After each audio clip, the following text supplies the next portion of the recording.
Здравейте!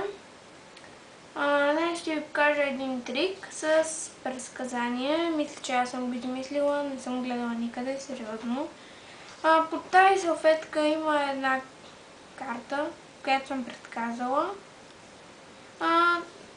Това ще го поместя настрани, така.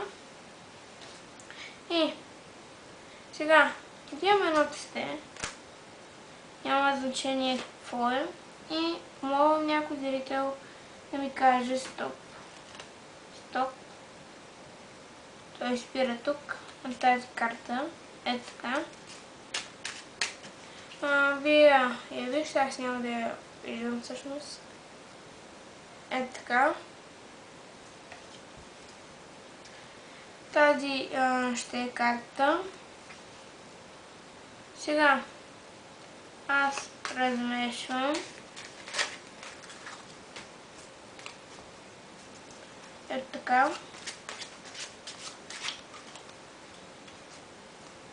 И взимам 16 карти.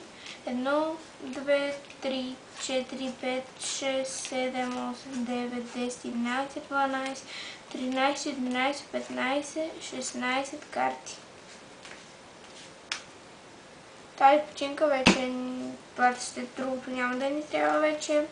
И сега какво правим с тази купчинка? Ще я размешам. Нещо не стана. Ето така. Ето така. Тази купчинка я размешам. Сега взимам една карта, поставям отдолу и една оставям на масата. Една отдолу, една поставям на масата. И така правя с цялото тесте, докато всички карти не свършат. Накрая на този трик ще открия вашата карта и да видим дали съм предсказала вярната карта. Ето така. Сега ви питам, това ли е картата? И вие, разбира се, трябва да кажете не. И питам ви, това ли е картата? Вие пак трябва да кажете не, защото мисля, не е вашата карта. Добре, тази карта я оставяме обърната и цепя няколко пъти, колкото искам, или зрителят цепи, може той да проведе целият трик, дори всъщност той не може само да цепи.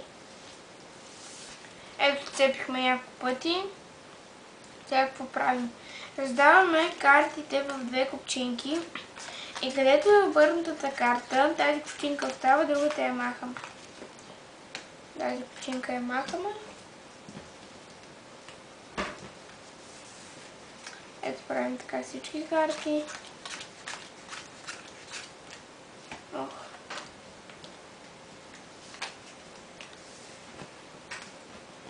Масата ми е малко неудобно.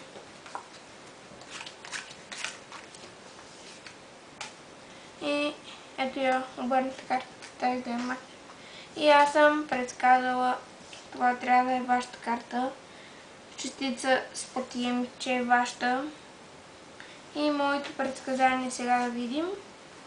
Пахам салфетката и моето предсказание е точно частица с пътия.